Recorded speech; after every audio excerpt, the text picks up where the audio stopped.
Jeff Harper from Cass Lake. We're gonna set net under the ice. They're gonna drill a hole, and we're gonna take this rice pole or this tree that's tied to the top of the truck. We'll have it tied onto this rope, and we're gonna push that pole under the ice, dragging this rope. We'll drill a hole in front of it every 20 feet or so, however long the stick is, and we'll pull this rope through till we get out 200 feet away, and then we're gonna tie the net on, and we'll pull the net under the ice and set it there to catch fish. Then once it's down, you'll see us using it, but I have a fish spear. We could use a stick with a fork on the end or a nail in the end, but we'll use this and push it between the holes like this. Either that or, like I said, a little fork stick or a stick with a nail in it. Anything to get a grip on the stick and get it going in the direction we want. Since that stick will be floating, we could turn it just by turning the spear. If you're really tough, you can reach down with your arm and you just feed the pole that way. And you go up to the next hole, and we drill the next hole in front of that. We just make sure to keep it going in a kind of a straight line. It's a gill net, so it'll catch anybody that's swimming through, anybody that wants to come over for dinner. Whereas a hook and line, you're kind of, like I said, you're baiting them, drawing them in.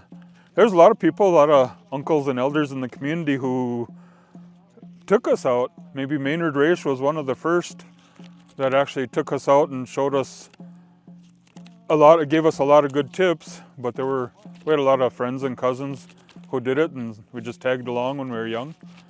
A lot of times we were just in the canoe to paddle, and that's all we did, and do the work part of the stuff, and we'd get fish to eat because we helped do it. And then later on, after I got my own nets and boats and stuff like that, then did it on my own and kind of followed their example. Took people out who didn't necessarily either have the equipment or didn't do it on their own, and help them learn how to do it too. If they don't know how to do it, how are they going to take care of themselves and their families, their communities? You know, it was given to us to do freely and to take care of ourselves, and I'm excited to have the kids out learning, seeing and doing, experiencing it, catching fish, being part of community and being, with kids that they know and meeting new people and new friends. Our treaty rights are something that, they weren't given to us. They're something that we said we would always do: hunt, fish, gather, take care of ourselves and our families. This is all about our sovereignty. It's something that, as long as we do it, part of what we're supposed to do, take care of ourselves. The fish said they'd do their part and they'd feed us, and so we got to do our part.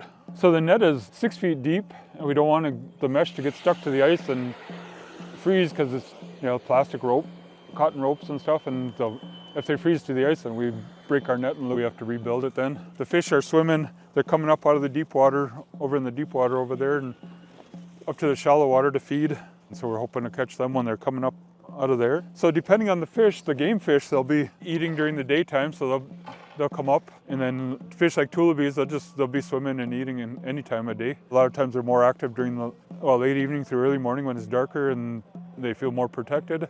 Out here on the lake, there's walleye and northern and perch and tullibee, eelpout, bullhead, rock bass, smallmouth bass. The big northerns and muskies, they'll spin the net. They roll up because they're trying to get away, and that's their way of escaping.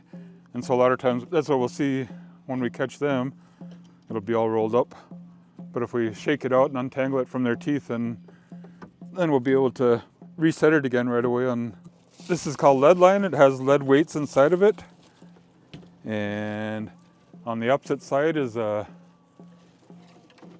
float core rope, and it's got some kind of foam in there, and then in the middle we tied on the mesh using this white string here, and that completes our net there. And it's actually neutral buoyancy, and so what we want to do is we want to break that buoyancy by putting a weight on the bottom, and that'll cause it to sink. And hopefully what it'll look like a big volleyball net. It'll be down there sitting on the bottom of the lake, catching the fish as they swim by.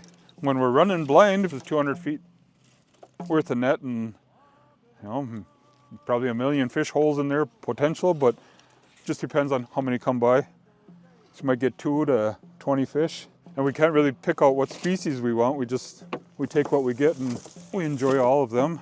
This is food sovereignty. We're out here taking care of our own, getting our own.